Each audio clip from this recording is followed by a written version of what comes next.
បាទជំរាបសួរពុកម៉ែបងប្អូនមានអ្នកណាសអខដូចខ្ញុំទេ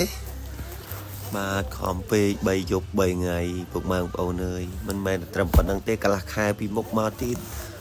ឥឡូវយប់តែថ្ងៃចុងក្រោយខ្ញុំក្មេងៗលេងបោះឈូងជាពិសេសលេងបោះឈូងបាក់លេងមែនតែនបន្ទាប់លេងអស់ចិត្តល្ងាច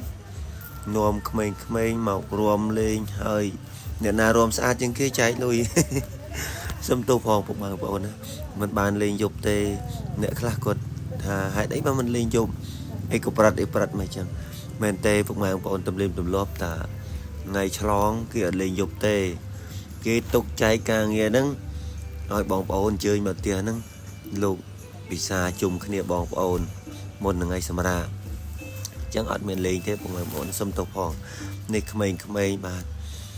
រួមសបាយនិយាយទៅគឺតាំងពីច្រើនរហូតដល់តិចលេងគ្រប់សពបែបយ៉ាងទាំងអស់ស្អកកលេងចង់និយាយរួចហើយពុកម៉ែបងប្អូនអរគុណណាស់ជម្រាបលាណាពុកម៉ែបងប្អូនណាបាយ